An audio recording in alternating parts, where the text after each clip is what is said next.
Hey, welcome to the Late Night Drive. Episode number 1. I'm your host, Landon, also known as Lando. At Lando, you can call me that if you want. You can call me whatever you want, but I usually go by Griffin, so don't call me by anything but that. Griffin. And I'm Peter. I'm recording this episode in the backseat of this car. We're in a car. We're in a car because the Late Night Drive is not just a metaphor, even though it is. We are inside a vehicle, it is late at night, and we're talking about stuff. We're getting the feel, the ambiance, if you will. So this podcast and eventual YouTube channel is going to be based around EDH, Magic the Gathering Commander. And we've been playing the game for 5-6 years, just about. And we decided to make this podcast because Magic is something that not only bonded us as friends, but was just a huge part of, our teenage years and even into young adult life. And it's something that we all think about on a regular basis. It's something that we talk about throughout the day. We've got several group chats, several Discord servers where we just talk about Magic and talk about decks that we're brewing, and we speculate on new sets that are coming out, and we get super hyped on new legendary creatures that we're just super stoked to build EDH decks around. And what these things have in common is we all play EDH and we all love EDH. And we feel like we have opinions, insights. We're also going to be doing gameplays, anything that pertains to EDH. We feel like that we can contribute a lot to the community and hopefully create a better meta in our local area and bring more people into the game. Definitely. I mean, that's our goal for you guys, is we feel like we have an opinion that you guys might like to hear, and we'd love to hear your guys' opinion as well, because this is a enormous community of Commander players, and it's just really fun to talk and to really just get the feel of all these players. So for the Late Night Drive, it'll be something similar to how it is tonight. We're going to be in a vehicle just recording.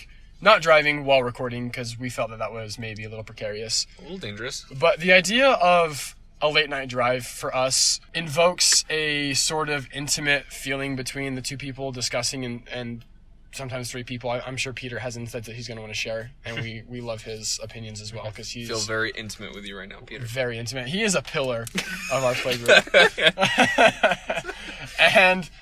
although we use the words like intimate and serious, we're also just super chill, laid-back dudes who crack jokes. And who knows, maybe a large portion of this recording is just going to be hysterical laughter, because the more tired we get, just the more ridiculous we become. So hopefully we can get some coherent thoughts out before we break into madness. So I'll just start by introducing myself. My name's Landon. I have been playing Commander since probably 2016 is when I think I built. No, 2017 is when I built my first deck. I've been playing Magic since Fate Reforged. We did a whole bunch we drafted that set probably like 2 times a week for a while, drafting good old Cons block. And then as I progressed in Magic, I realized that Modern and Standard just weren't really my thing. I felt like I was I was too limited to the point where I didn't feel like I was personalizing the deck to how I wanted it. I felt like I was obligated to play certain cards because of the meta, and I felt like I was being confined. So when I found out about EDH, that you could have 100 cards, none of them were the same, which kind of forced you to play a whole bunch of different cards. You play against all different types of people. It's multiplayer. You get to see 400 cards throughout a game. Just intrigued me to the max. So ever since that point, I've been solely EDH. Alright, I'll go next. It's your boy Griff. So I started playing Magic probably around the time of Dragon's Maze, the Return to Ravnica blocks. I got into Magic from a friend who just let me play his janky vampire deck, and I immediately fell in love with the flavor and the storytelling that was Magic the Gathering. And then started playing just these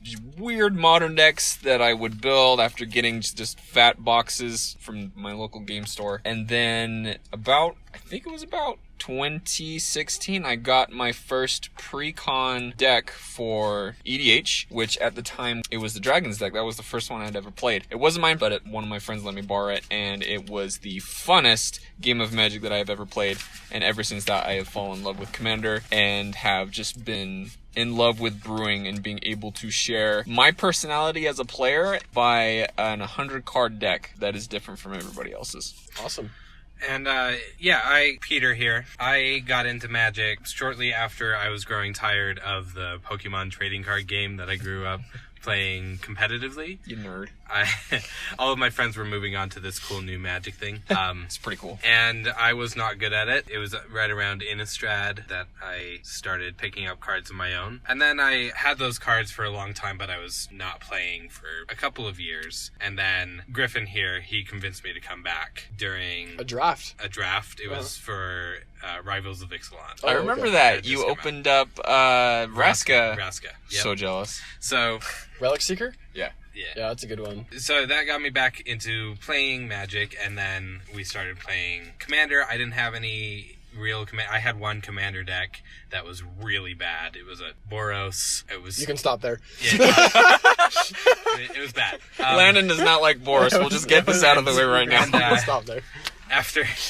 After that, I kept on. I bought some precons. I've been modifying them. I've been building my own brews, and I enjoy playing card games again because of Commander. Excellent. So we're not claiming to be professional Magic players, No. nor are we even professional content creators. You're going to see that a lot of our stuff is incredibly rudimentary, and that's kind of, I guess, what we're going for, because we want to show people that we're not any different, but we're kind of the voice of the common player. And I think why we feel like we should do this is because of how much we love the game. I think with any hobby or anything that you do in life, it gets to a point where you can either stop doing it or progress. It gets to a point where, because I think that's what's fun in discovering a new skill or a new talent or a new thing, is progressing at it. And the moment that you stop progressing, it kind of loses. I feel like, in my opinion, it's once you stop progressing at something and it just kind of becomes the same day in, day out, it's not really that fun anymore. And so this podcast really intrigues me because it'll push me to develop my skills at Magic the Gathering better. And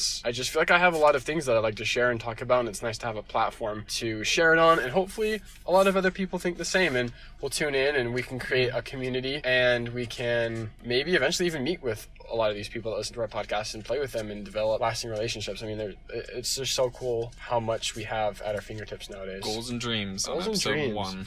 Episode 1. I'm just gonna look back at this episode and just cringe. Just cry.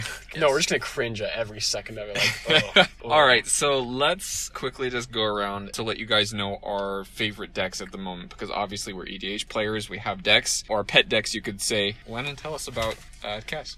Oh, about Kess. my jank Kess deck. No, it's fine. So this Kess deck came from the humble roots of the C17 Arcane Wizardry deck. The helm of that was, at the time, was Anala. I think it was my first precon deck that I actually really liked how it played out of the box. I feel like I like Grixis. You always have answers to things. You can control the board, you can tempo, you can mid-range if you have to. I just feel like there are a lot of really cool possibilities with Grixis, and I love all the Grixis commanders. And almost immediately, I loved Kess more than Anala, and I built a Kess deck very soon after playing with Anala for I think a couple of weeks. I decided I wanted to build a Kess deck, and it was like the worst deck ever. I was so disappointed with it. I just played like a whole bunch of big X and red spells, hoping that I could, I don't know, burn my opponents out, but I was so new to the game that felt like a viable strategy, and I tore the deck apart after playing it like twice. I was like, oh, this sucks. I kind of set it on the shelf and did other things, and then I started looking at CDH stuff, competitive Magic, and that re-inspired me to build a super competitive Kess deck, and I've spent a lot of money on it. It's really, really good. It's fun. It's a consultation Kess looking to win with Laboratory Maniac and Demonic Consultation, or Jace Wielder of Mysteries and Demonic Consultation. Basically, it's just a lab man effect, and it plays just, all the counter spells and all the wheel effects and all the mana rocks, and every game feels like a puzzle to me, because even though I'm winning with the same card, I have to go about it in a different way depending on who I'm playing against. So every game feels like a puzzle that I have to beat. So right now, Kess is my deck, my pet deck, the one it's my baby. So Grixis for life. All right, well, now we're going to talk about the best colors in Magic, which is Esper, not Grixis. So, one of my favorite decks, or maybe I should start, my favorite colors are Esper. All of my favorite decks and all of my favorite creatures and planeswalkers, they're in the Esper color category. I have two decks that are led both by Sphinxes. The first one is Yannette from the C18 Aminatu deck, which is the Sphinx that lets you cast things from the top of your library when you attack, if it's an odd mana cost. Which he can't even. It's... This is the oddest deck you've ever seen. Got him! But it's super fun. It's just absolutely tricky. You can just cheat things out and make these super huge plays with odd mana cost things like Void Winnower, or the OG Ulamog, and all these wonderful Brilliant Ultimatum. That's one that that's right. like. You always cast that Brilliant Ultimatum, and I always forget that you can play all the lands that you get. It's wonderful. Oh my gosh. It's so fun. I love it. And then my second Sphinx deck is a mono blue Tempest deck from M20, the one that lets you alternately win by attacking and revealing 6 different mana costs, which is absolutely jank and just called to me as soon as I saw it, and it is absolutely a blast to play. All I'm doing is just drawing cards and counterspelling things that might affect me, and then just swinging and winning out of nowhere. Gets people every time. I wouldn't say that. It doesn't get Landon because he has Kess, but it gets everybody else. Landon knows me. What a joke. In my pet deck, I think it's something like 10 decks. You have more decks than all of us. I have a lot of decks that I maintain. My favorite to play right now is Teysa Karlov from Ravnica Allegiance. Really powerful. Lots of death trigger shenanigans that go along with that. We built it as part of a budget tournament that we were doing based on the Ravnica. That was really fun. That was a lot of fun. Ravnica commanders. Just pick one of the rare ones and build a deck around it, or rare or mythic ones. I did Teysa. Griffin did Lazov. He was pretending to do... Oh, that was awesome.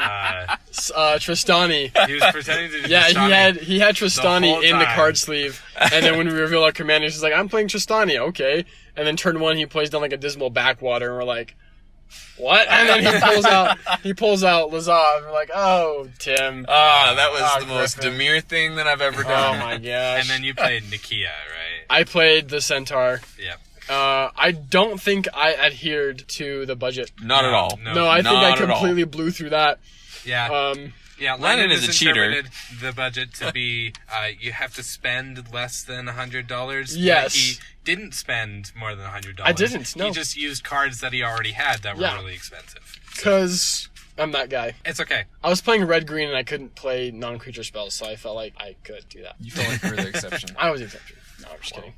Actually, I think... And that's something that we'll do a lot in our playgroup is whenever a new set's coming out, we will all pick a new legendary creature from that set and build a deck around it and hold like a mini tournament. Yeah, we do a lot of mini tournaments like that, and they're really fun. We will definitely include you guys in those once we get our gameplay videos Definitely. out. Or we could even do like a voting system where we vote on who gets to play what, because obviously every set that comes out, I'm going to be playing the blue-black commander or the blue-black legendary creature. I just love blue-black. So to see me try and play Boros or Selesnya. Boros! Yeah, I almost What a gagged just joke. saying that. Oh, I'm so dramatic. We'll talk about Boros later. So maybe we should all talk about a deck that we're brewing like right now. Are you all brewing a deck like right this instant? I am. I have been thinking about building Elemental Tribal. I'm a fan of tribal decks. I have this really great Boros Angels deck that is surprisingly good for being a Boros deck. It really is. It's and- Awesome. And when Omnath came out in Core Set 20, I was a fan of it, and I wanted to build around it. I realized that if you're going elementals, you have to go all the way and do all 5 colors. So I wanted to build a 5-color elemental tribal deck, and that was the last deck that I really tried. Who was the commander of the 5-color? Sorry. Horde of Notions would be the commander. Although I was bouncing between that and Morafon. More fun. I mean, both of those would definitely be in the deck. Yeah, I'm looking to still build that one day, but right now it's not super high on my priority list. I'm kind of bouncing around some ideas with the Commander 19 commanders. Which one? The Naya one? Yeah, I'm kind of thinking the Naya Egg Commander would Oh, be a fun Peter. one to build around. I think that's on a lot of people's minds lot right of- now. It's the only one that seems fun to build. A lot of around. ideas are Yeah. hatching. Ah, He just smacked me. I did not do no such thing. Or of course the other one, Elsha of the Infinite. Of the Infinite, from yeah.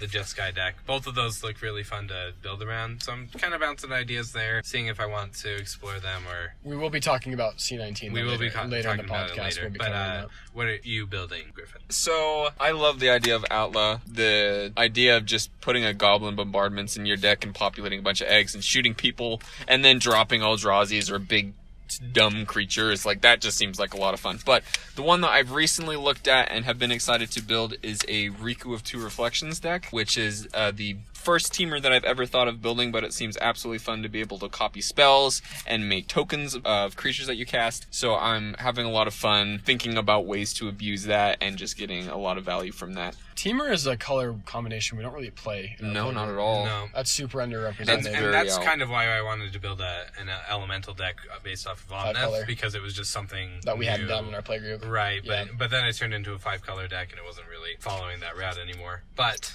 Yeah. I'd still like to look at Teamer commanders, because... Seems like a lot of fun. I mean, like, obviously you could build an Animar deck, but... You could. I did build an Animar deck, and it was... An infinite combo deck. Oh, there were like 8 infinite combos in the deck. It was Landon disgusting. is a huge fan of infinite combos. I love infinite combos. I think the fact that they exist is awesome mathematically and resourcely. It's cool. Good job. And speaking of infinite combos, I'm building a Grixis Reanimator deck with World Gorger Dragon and Animate Dead as the main win con. So World Gorger Dragon is this massive 3 red dragon that when it enters a battlefield, you have to exile all the permanents you control, and then when World Gorger Dragon leaves the battlefield, you return all those permanents to the battlefield from exile. So you get World Gorger Dragon into your graveyard, and you cast Animate Dead, which is an enchantment aura with like a novel written for its text. Basically what it does is you enchant a creature in a graveyard. That creature comes onto the battlefield with the aura attached to it. And if Animate Dead were to leave the battlefield, the creature is sacrificed. So what you do is you cast Animate Dead targeting World Gorger Dragon, and when it enters the battlefield, it's going to exile all your permanents, including Animate Dead, which you'll then be forced to sacrifice World Gorger Dragon. And then World Gorger Dragon leaves the battlefield, and all your permanents come back, including Animate Dead. And when Animate Dead comes back in, you target World Gorger Dragon again. And every time that all your lands come back into play, they're going to enter the battlefield untapped, including your mana rocks. So you tap them. You tap them with Animate Dead being on the stack again, targeting World Gorger Dragon, and you do this infinite time, thus generating infinite mana. To break the loop, after you've generated an arbitrary amount of mana, you just target a different creature in your graveyard, and you find some type of outlet to win the game. I've seen a lot of decks like this that just cast like Blue Sun Zenith and mill their opponents out. I wanted to focus on creatures with powerful ETBs. Like when this creature enters the battlefield, each opponent loses a life, or you gain a life. Something to that effect to just be a little bit different. And I found a little Eldrazi. It's just this weird 3 red and a black Flayer drone, 1 black-red. Whenever another colorless creature enters the battlefield under your control, target opponent loses a life. So you just play that and like a whole bunch of artifact creatures, and you just drain all of your opponents with World Gorger Dragon just going back and forth. And I don't think there's really a point in time when anybody can respond to the World Gorger Dragon combo. It's really weird. It's a weird combo. Maybe we'll talk about it. Yeah, we'll talk about that when we get into the stack at some other point in the future. In a future podcast. Just out of curiosity, who's the commander? It's going to be some Grixis commander. I haven't decided yet. Maybe Nicol Bolas, the Ravager. I was thinking about Jaleva or Kess. So it doesn't matter, basically. It doesn't matter. Just some Grixis commander. I love all the Grixis commanders, so I'll pick one eventually. I might even do Silas Wren and Vile Smasher partner commanders, because I've never had a partner commander deck, so Could be fun. could be fun. C19. Is that necessary? No. Okay. This is something we've been looking forward to. Yeah. Talking about C19. Tim and I... Should we get that out of the way? Okay, so just to be absolutely clear, if you knew me pre like 2015, I went by Tim, and then after that I went by Griff. So Landon likes to mess it up on purpose, just to confuse people. That's my only purpose. Get that out of the way. So All right, Landon, continue. Okay, we think a lot alike, and a lot of times we will message each other our impressions of things, and we're like, dude, I was literally just about to send you the same thing.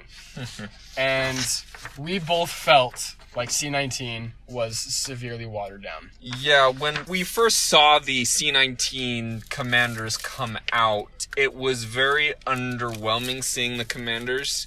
Obviously, we hadn't seen the decks, but this is just first impressions because we want to have an expectation when C19 comes out. And me and Landon both agreed that the mechanics that were tied to these commanders were very strict, and unless they printed better... high dense quantities of these cards, of these mechanics. It just would be lackluster. Well, we found out, before we even saw the decks, there was something that was leaked saying that C19 would have 4 decks, each focusing on Morph, Flashback, Madness and Populate.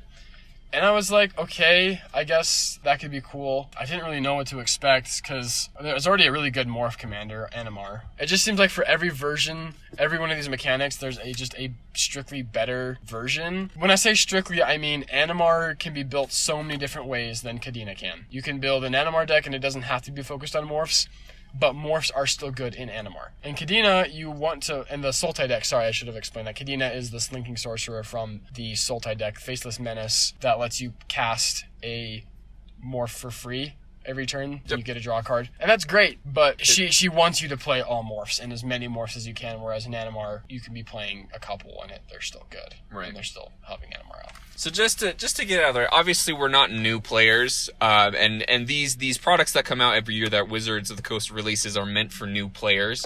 So we do keep that in mind to see like, okay, maybe these mechanics are easy to understand for new players, but for a seasoned commander player like all of us are, we do search for things in C19. So for instance, in C18, we loved most of the commanders that they had come out with in these decks. They were super fun to brew. I know I brewed some, Landon brewed some. I have a Brutaclad deck. Yeah, that's right. Yeah. And I've got a Yuriko deck that's sweet. These commanders, we were worried that the mechanics were just underplayable and that we wouldn't be able to be excited about any of the commanders that were coming out because those brew possibilities were so narrow. Yeah, and that's interesting that on one hand we're saying that these mechanics are super narrow, but I love my Yuriko deck. And ninjas are super limited. I mean, there's a super small card pool. I mean, every single Yuriko deck is going to be playing the same 20 ninjas. But there are ways that you can get around it. Like, you can be playing Conspiracy, Arcane Adaptation, Xenograph. You can be playing other things to get around that. But you can't give cards that don't have Morph. Right. I mean, I guess you can manifest them. That was one thing. There was one way that they got around it. But you can give other cards flashback with, like, Past in Flames and that one dragon. True. But I mean, there are these decks.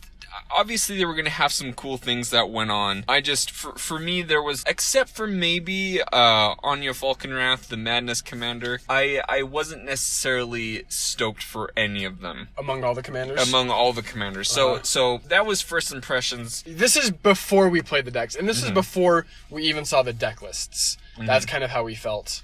So once the commanders had come out and we saw all the commanders, Landon, what did you think of the commanders? After we saw all the commanders or the deck? Well, just the decks in their entirety and then the commanders as well.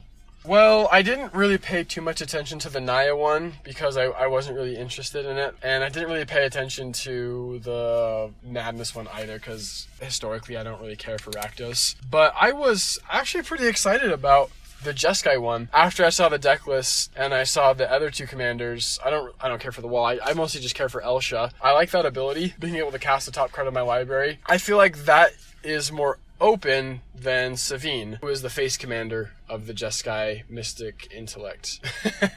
I had a laugh at this too. They gave him an ability that says prevent all damage that would be dealt to him. Yeah. It just seemed really random because he's a 2/2. Nobody for is... 5? For 5 yeah, for 5 mana. I mean, that doesn't... it's not indestructible, right? It's... No. It's prevent all... Yeah, it's prevent all damage that would be dealt to him. But anyways, his ability says whenever you cast a spell from your graveyard, you copy it. But there's no mechanic on him that lets you play cards from your graveyard. So that means when you're building a Savine deck, you're going to have to be playing, obviously, flashback spells, but that's a limited mechanic, and in time, he will be better. But as it stands right now, you're going to have to be playing the same flashback cards as every other Savine deck. There's not a whole lot of variance. And then you're going to have to be playing other just good red, white, blue spells like Path to Exile, Swords to Plowshares, Faithless Looting, Ponder, Preordain, all the cantrips. And of course, this is my opinion for building, a higher powered deck. And you don't have to follow these guidelines, but for me personally, that's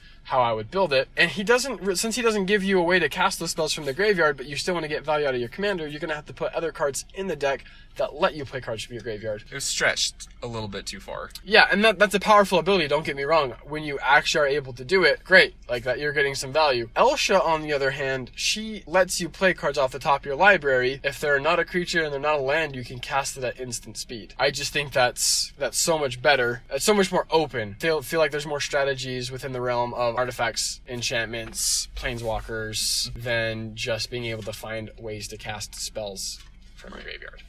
Definitely. That's my rant about Savine, how I feel like it's just kind of a flop. And interestingly enough, every other YouTuber that does Commander and does gameplay, if they post a video of them playing the precon decks, you watch, they all play Elsha instead of Savine.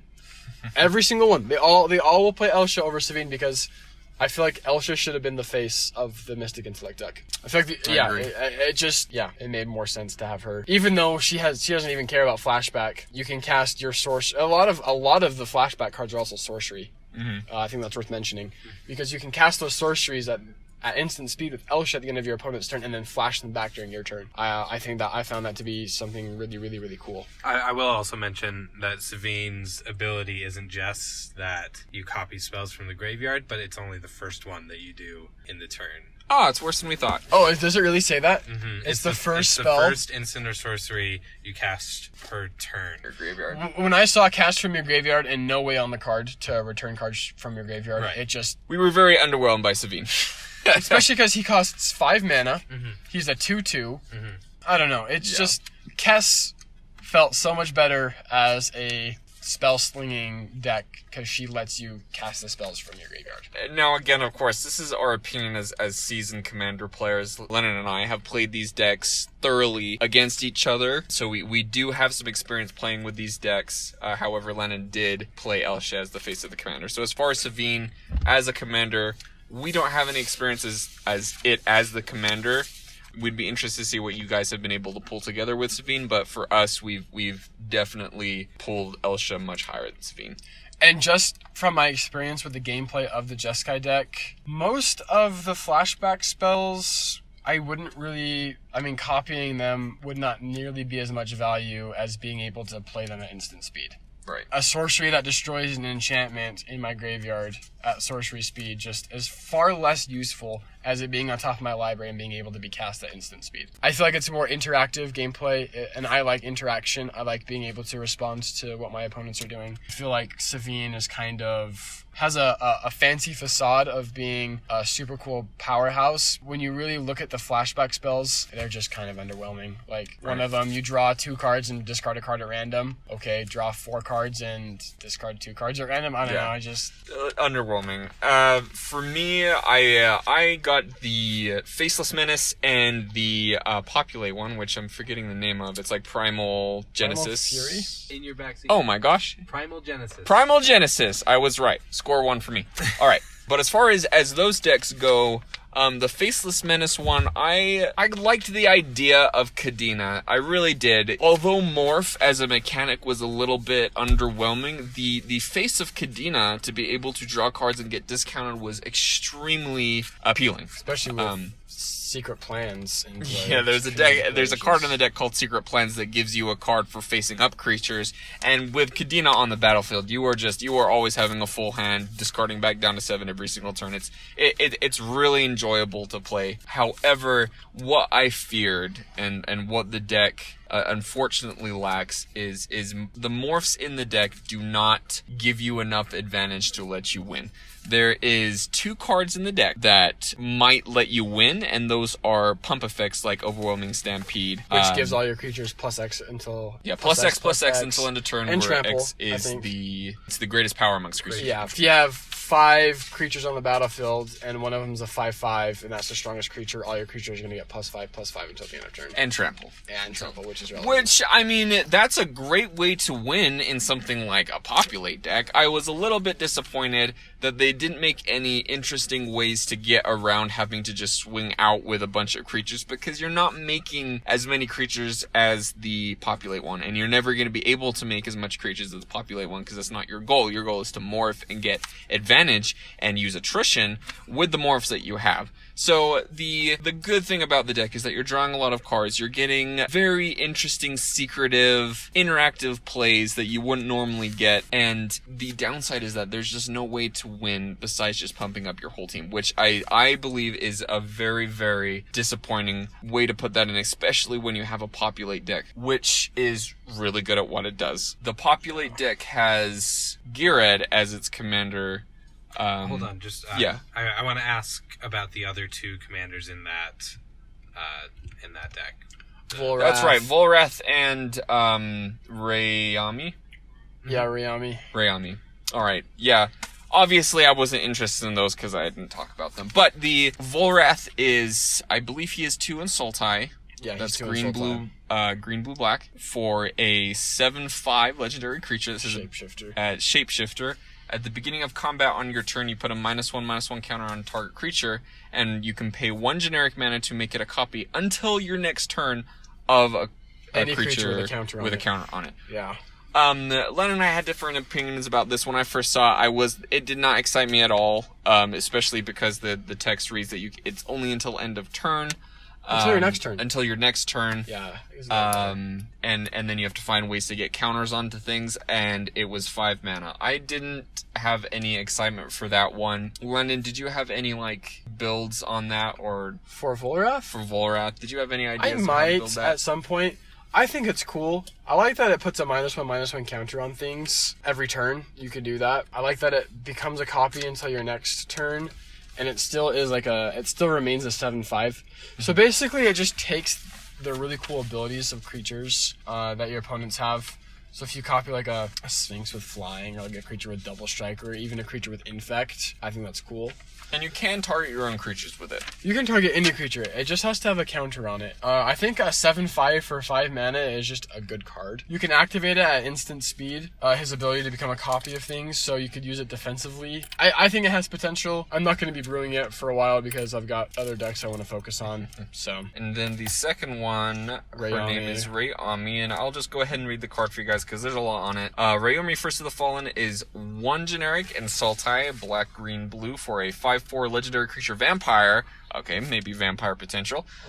If a non-token creature would die, exile that card with a blood counter on it instead. As long as an exiled card with a blood counter on it has flying, Rayami, First of the Fallen, has flying. The same is true for First Strike, Double Strike, Death Touch, Haste, Hexproof, Indestructible, Lifelink, Menace, Protection, Reach, Trample, and Vigilance. That's a lot of text on the card. I was more excited about this one than Volrath. It's essentially a Voltron type strategy on a Sultai commander. It is interesting that the blood counters will stay on even if Rayami dies. It's like Marisol and the cage counters from... Yeah, and obviously counters that you can't interact with that don't go away are obviously very powerful. However, I do not think this is the powerful card that comes with it. Well, yeah, I mean, do you play a whole bunch of generic creatures with generic abilities like that?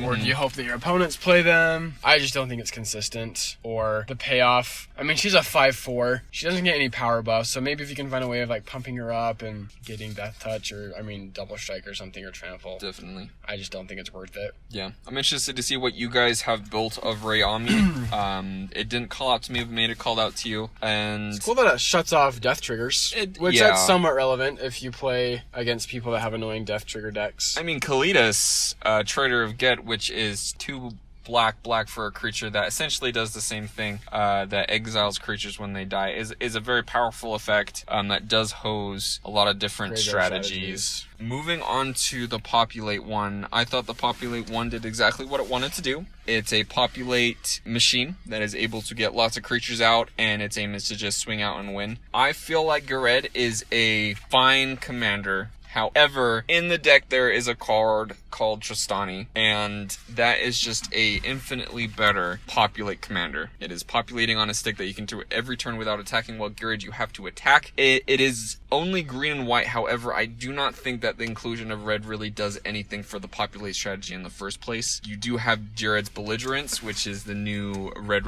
X spell that lets you populate when you kill creatures with that spell. I am of the solid opinion that if you want to build a populate deck, you should build Tristana rather than Garred. I really don't think that... Or just stay within the realm of white-green. Because Riss... Yeah, you've got Riss the Redeemed. The 1-mana elf, hybrid mana, green or white. Just 1 green or 1 white. It's awesome. And he makes tokens, and he makes copies of tokens. Yeah. And he does it very well. Mm-hmm. And it's very solid. Yeah. I don't see what the inclusion of red really did for Populate. Yeah, and I played this deck many times, and the best cards... And the cards that I wanted to play were the green and white ones. There was no red card that I was like, oh my goodness, I'm very desperate to play this card. The only card that I remember in there that I was a little bit excited about playing was the Heart Piercer Mana Core. Yeah, Mana Core. Yeah, with which you could, Eternalize or Embalm? it's Embalm. It's Embalm.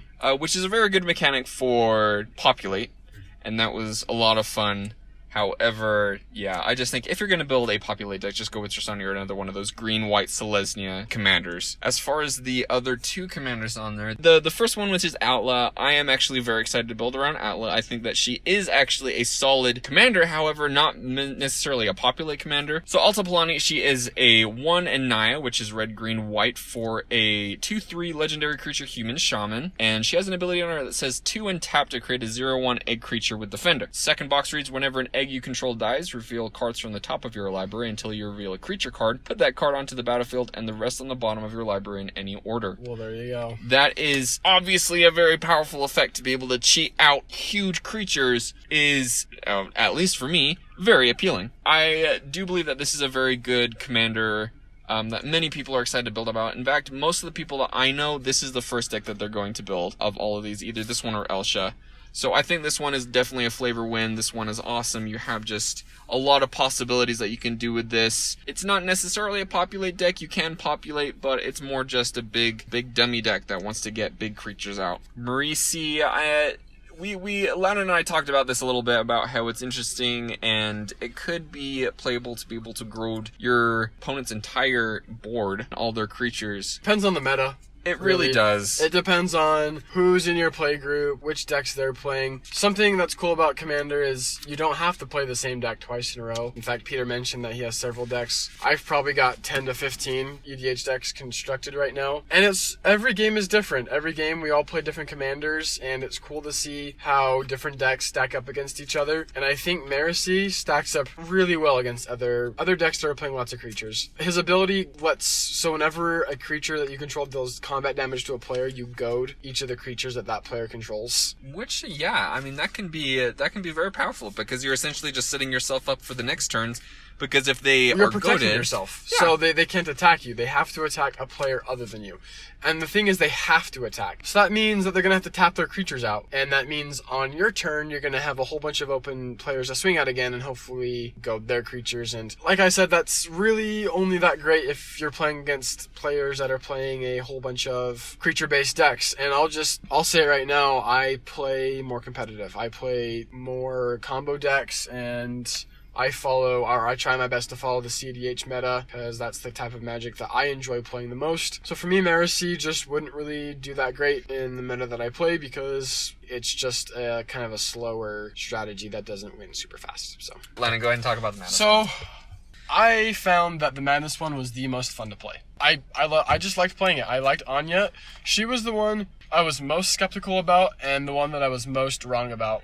My first impression of her was the most incorrect of all the other first impressions that I gave the other commanders. I severely underestimated the efficiency of discarding Madness cards to not only draw a card, but untap Anya and cast a spell at a reduced cost. I thought that was awesome. There are a lot of cards that, and this is something that I've said about all of the decks, is when you play a more fringe mechanic like Morph, or probably specifically Madness, you are forced to play bad cards within your tribe because they synergize specifically with the quote-unquote key piece of the deck, which in the Madness case is Anya. So in the Anya deck, you're going to play a bad Madness card because it untaps Anya and lets you draw a card. So what that equates to in gameplay is a lot of cards in your hand that you're just kind of waiting for the very specific instance to happen to get the value out of it. Like, for example, there's a black Madness card that costs 0 if you discard it to pay it for its Madness cost, and lets you return a creature from your graveyard to your hand. And I just found a lot of times trying to jump through hoops to get a creature into my graveyard to then return to my hand, so I didn't waste the ability of the Madness card. I don't know, it just felt like there were so many just Madness cards that were too specific. But that's, like I said, that's a small portion of it.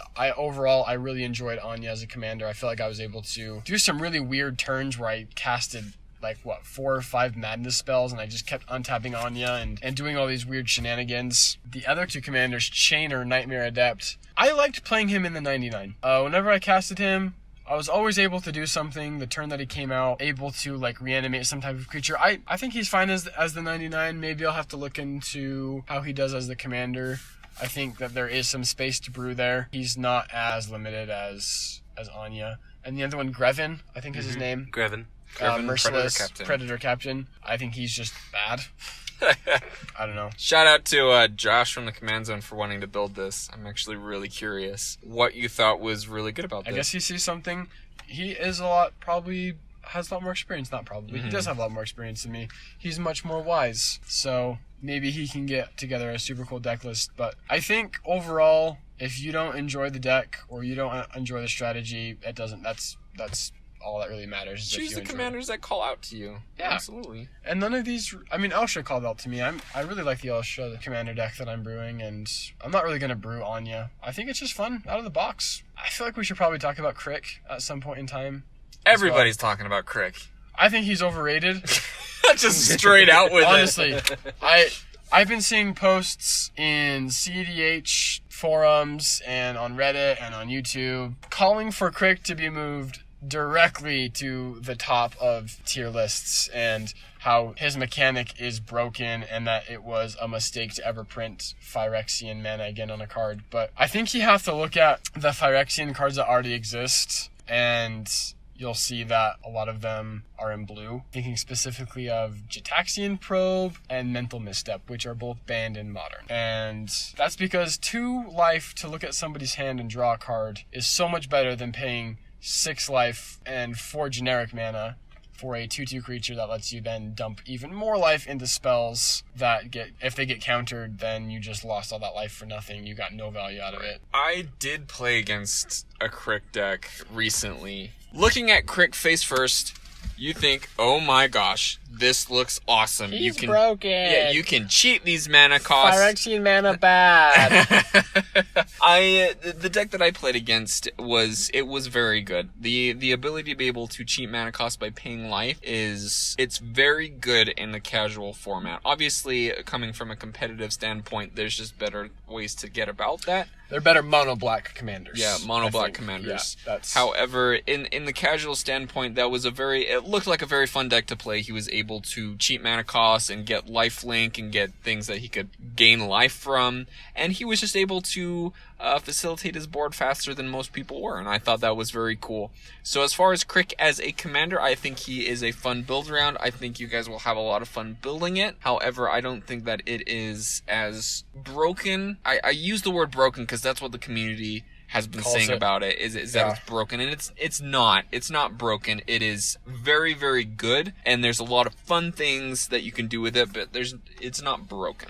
I think I'm coming off as super negative, and I probably will a lot of times. I guess what I'm trying to say, and the reason for my negativity on the card isn't because I don't think people should play him. My point was, I guess what I was trying to say is, don't be afraid of it when you see it across the table. And don't specifically target somebody for playing Crick. I just think that it's really... I think if that's your mentality going into the game, then I don't think you have that high of a chance of winning, because you're going to be so focused on that one player that you're going to not pay attention to the other two, because you're so afraid of the boogeyman at the table, which is Crick. And that's my opinion about a lot of commanders. Urza is one that I don't think was a mistake in play design or card design, because I feel like the fact that you have 3 other people at the table to help stop that one person, or I guess 2 other people at the table if there's one person or there's 3 people trying to stop that one person from winning. You don't have to be the one that answers the Crick, and you don't have to be the one that answers the Urza or the Gitrog monster or the Teferi or the Zur. There are other people at the table to do that. Cool. I think that's all the commanders from C19. We kind of ignored the other monocolor commanders from the other 3 decks. That's right, because they are reprints. Yeah. Most of them are reprints. Not all of them. There's Gerard. I did forget about Gerard. The red-green one. And then there was that unspeakable troll from... Oh yeah. Faceless Let's not Menace. talk about Grimswald. I don't even care. Crimes of Grimswald. I don't even care. Okay, guys, just a very small rant, and this is going out to play design. Please don't make a commander that you draw and you'd rather not play because it's that bad. Oh man. I have held that card in my hand and just my whole mind just is boggled because I don't want to play this card ever. I don't want to play it. I played it once and I regretted it. All right, finish rant. Please don't make that card again. So should we give examples of pre-existing 10s and pre-existing 1s to kind of set some parameters? of what a 10 is and what a 1 is. Can't even think of a 1. There are so many ones. There's probably like 600 ones. Well, okay, right. Okay. I don't... Well... Grimswald is a 1. Grimswald is a 1. Never play Grimswald. So, basically what I look for in a 10 commander is a commander that is open-ended. There are multiple strategies that go around it. That's all underneath. That is the umbrella of open-ended. Number 2, is it an outlet? Can this commander win me the game if left on the board for too long? Will it just, through sheer value, win me the game? And 3, I look at the CMC and the ability to cast the commander. So, for me, a 10 is like Kess, Dissident Mage, Sidisi, the Brood Tyrant. So, that's kind of my parameters. Would you agree with those parameters? Open-endedness, CMC, and outlet, or is it something that can help you in the game? Yeah, I think my scale for a good commander is something that you have a lot of options to go. You can have 2 people sitting at the deck playing different 2 people sitting versions of these decks and having a lot of fun. I think a 10 out of 10 commander is one... Honestly, a 10 out of 10 commander is the one that you guys have fun building. So if you have a lot of fun building this deck and have a lot of fun playing it, then that is your 10 out of 10 commander. We're just going on metrics, saying like what is the best one to get the game plan done in the most efficient ways possible, whether that be its mechanic like Morph or whether that be another strategy. So, alright, so let's start with the Jeskai deck. Let's start with Savine, the face of the commander line. What would you give Savine?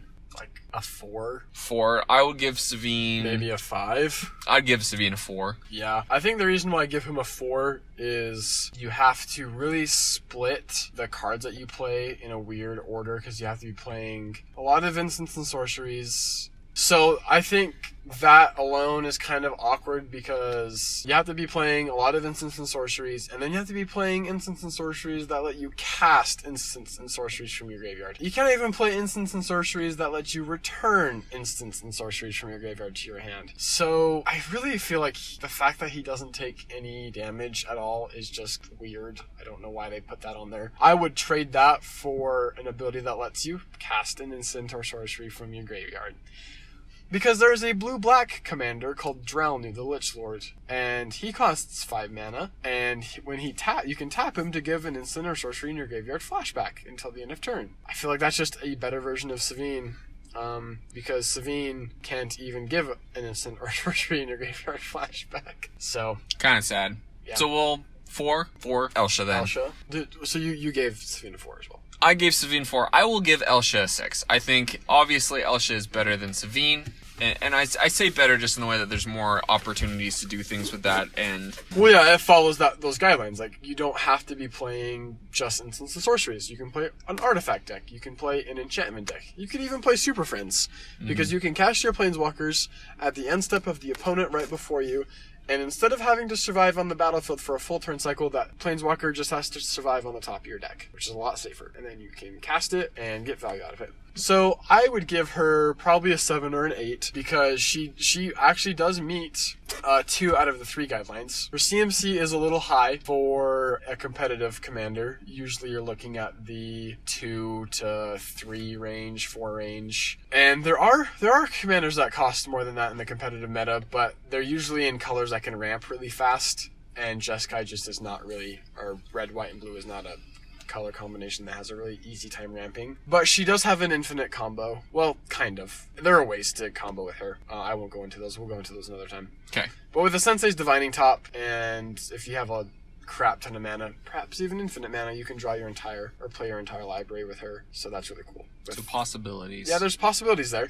She has prowess, which I think is just like an added bonus. She gets bigger, she can block well, and yeah, I just think there's a lot more open-endedness to her, so I'd give her like a 7.5.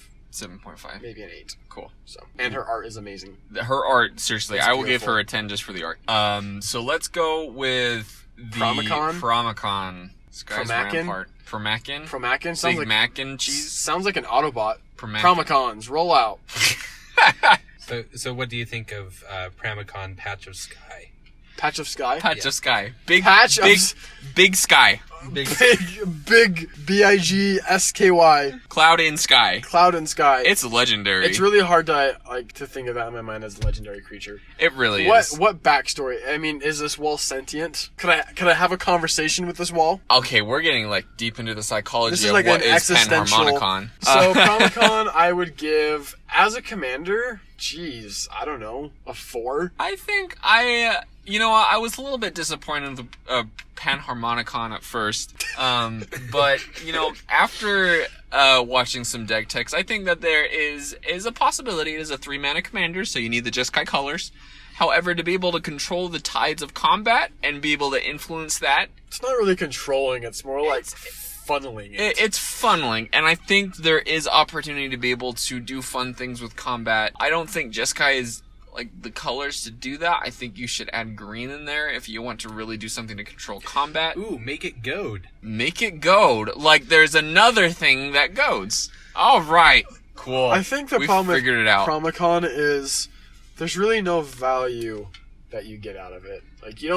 You're not up any resources. It's I guess not inherently you're up life because I guess you only have to worry about one player attacking you, I suppose. Yeah. There's nothing that goes with Panharmonicon that lets you win, and there's nothing on Panharmonicon that lets you win. I just don't know what to do with it. It's just not really my thing. I think if I was going to play a wall commander, I would play Arcades. Oh, absolutely. I think Arcades is just so much better. So I think maybe you would want to build maybe a more control combo deck with Panharmonicon because one of the problems with combo decks is you are putting so many cards in to support your combo that you leave out good blockers and good creatures. So having access to a commander that I guess kind of takes 2 players off your back, it's like a good stall, but if you run out of cards in your hand and one of your opponents dies and it's the one sitting furthest away from you, I don't know, it just... Maybe. And if there's 2 players left in the game, your commander literally does nothing. That must feel bad. All right, well, I will give Panharmonicon a solid 5. Really? Yeah. Okay. Yeah. You said, what did you say, 4? Yeah, 4. All right, so 4 or 5. All right, let's go down then to the Faceless Menace deck. Cadena. Right, lads. I think Cadena is a solid 7. I think with the morph mechanic specifically, it is very, very good. You're drawing a bunch of cards. You need a little bit more win conditions in there and ways to win, but I do think that you end up with lots of mana. You end up with lots of ways to interact, and you're really feeling ahead with Cadena. So I'm going to give Cadena a 7. I really liked her, but she is only for morph, which does take some points off. Yeah, I think the points that it takes off is on the deck building side or the open-endedness spectrum. Because every time you sit across from a Cadena deck, you know just that they're going to be playing. You know what cards they're going to be playing. You know what cards they're going to be playing. I mean, they're morphs. You don't know when they're going to play them or what they are face down, but you know that they're going to have X, the same 10 cards across the decks. I like Cadena, though. I'd give her a 7. I think... She's good at her strategy. She's good at what she does. She is so much better as a morph commander than Savine is at a flashback commander. I agree. It's good. It's very good. I can't even... Yeah. All right, let's talk about... Volrath. The next one is Volrath. I don't know. Volrath is... He fuels his own ability. He does fuel his own ability. Which is more than can be said of some other commanders. Yes. You do need to set up... It takes a lot of setup for Volrath. But he can do it the turn that he comes out. You don't have to wait a turn. Only if there's -1/-1 counters on things. But he puts one there at the beginning of combat, and you have to go to combat anyways. So you choose one. Yeah. Okay. I will give a 5 to Volrath. But he's a 7/5 for 5 mana. Sweet. He doesn't have trample. He's a Sarah's avatar, except worse. Until you choose something with trample. All right. There's opportunity there. I'm just saying. I think he's a little better than you think. Because I've sat across. Are you trying to tell me what to think? No, I think I said I am my own person. This contract Get that out we of my signed head. says otherwise.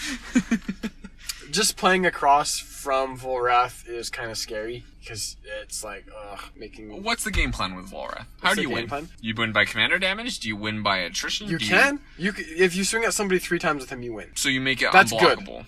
Sure. Yeah, make it unblockable. Give him flying. Give him. I mean. So it's basically a Voltron. Is flying? Well, so it's a worse Voltron.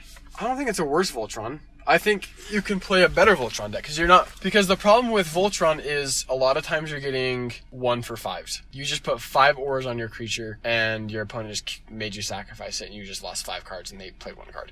Volrath can often be a 1-card kill your opponent because if you can find a way of giving him double strike or pumping him up, and pumping a creature in black and green is not that hard. And then you give him Infect, and you kill somebody. You can kill people through Infect damage. Don't even bring Infect into this, Landon. It's a viable strategy. If you're looking to win... Evil. I said the taboo. Land destruction. Land destruction. Stacks. I'm like having PTSD. Anyways. Okay, so what would you give Volrath? I'd give him a 7. 7? Maybe a 7 or an 8. Wow, alright. Yeah, I think he's good. Cool. Alright, the next one after that is Rayami. I guess we're just skipping all the other random legendary creatures in the deck, but... Yeah, we're just going with the face commanders. The face commanders and their 2 counter bodies. And maybe we'll do Crick at the end. Rayami, First of the Fallen. I think it's another Voltron strategy. I don't think it's better or worse than the best or worst, so I'm gonna give Rayami a 5 as well. Yeah, I would give Rayami a 5. She can do stuff not as good as other things can do, and it's just fragile. I just feel like among the abilities that you can give her, you're going to be going for Double Strike and Indestructible and Hexproof, and your opponents are... I feel like it's just an easy strategy to stop. It is. Okay, so a solid 5 for that one. So let's move on to the...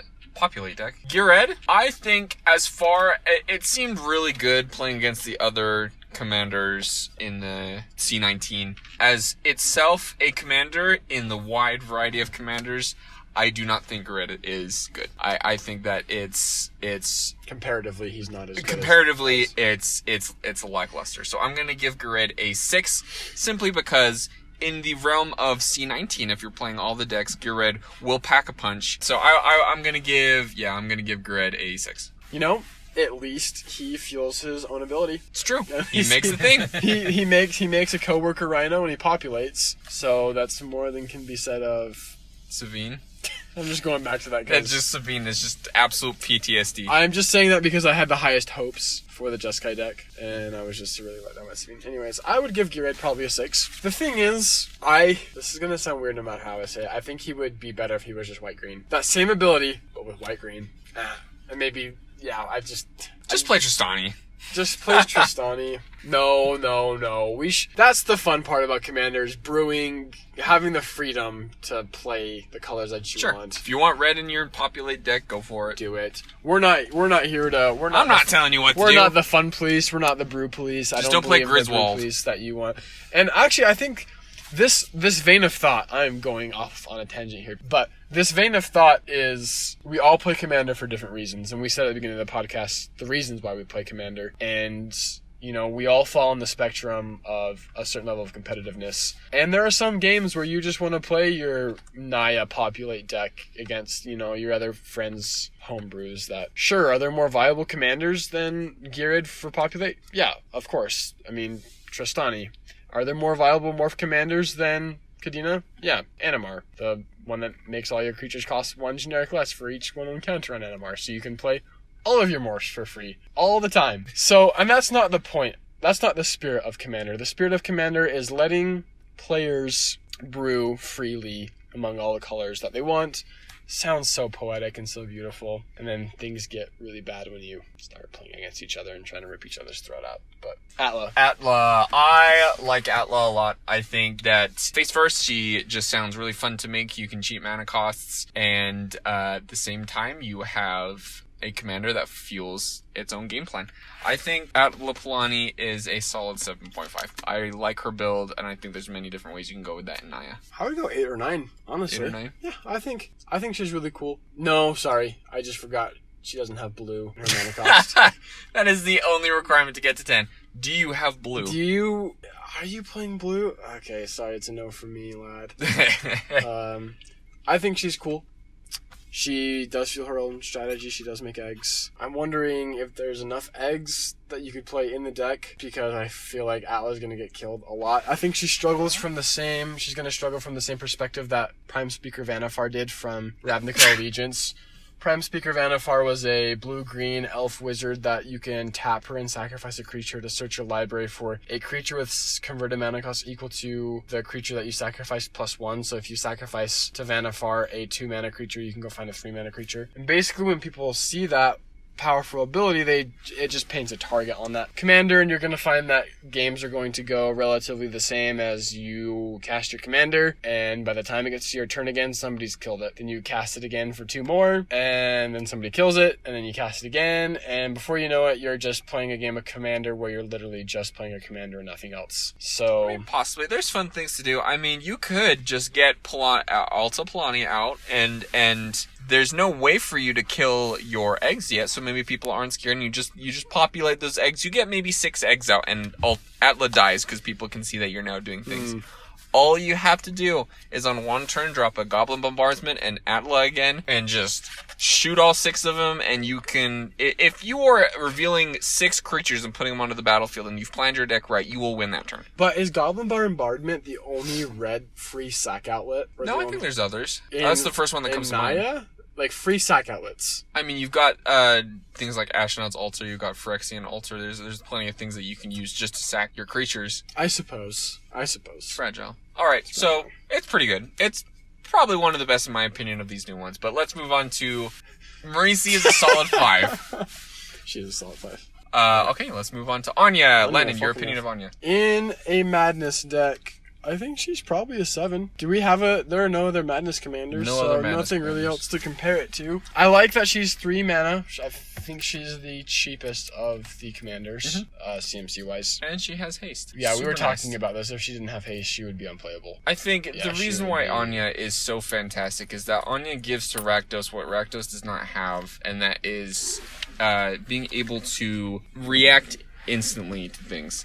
You have madness costs that can get around playing things like a lot of the sorcery speed, so you can play things in response, and that is something that is very, very unique to Anya in Rakdos colors, and I think that really does make her a very good, however limited, commander for Rakdos. It was super cool being able to play giant demons at pseudo instant speed. And being able to replace that card in my hand. I just wish they would have added a card that just gave things madness costs, and their madness cost. There is a creature that gives cards in your hand madness, but it's only vampires. There's a vampire that gives all the vampires in your hand madness. It's interesting. I think that deck would have really been able to go farther if they had made a card like that. Or like an enchantment. An enchantment. Yeah, as long as it's your turn, cards in your hand have madness, or as long as it's not your turn. Something like that. Alright, Anya is... I think 6. Because I said as a Madness commander, and she's really the only Madness commander that exists. I think it's kind of unfair to compare her to other commanders just because she's the only option. She's the only option. So for a Madness deck, she is a 10. She's a 10, and she's also a 1. Wow. She's the only one. So, kudos. Good job, Anya. Chainer. I would say Chainer is a 6. I think that being able to play cards out of your graveyard on a commander is very nice. So you can only do it once per turn. That does make it worse. If it didn't have that text, I think this would be a very good Rakdos commander to be able to keep playing things. But as far as it goes, I think that a 5 is probably appropriate. Yeah, 5 probably. To the last of the two, Griffin. I don't think there's anything on Griffin that can really... It's really relevant. I mean, yeah. Does he have haste? No, doesn't have haste. Okay, well, I don't know. Well, I mean, you could possibly... I mean, drawing cards is very good on a commander, but however, you do have to sacrifice, you do have to lose life, and pumping it just for the turn, I don't think that's necessarily worth it. I would give Griffin probably a 4. I'd give him like a 2 or a 3.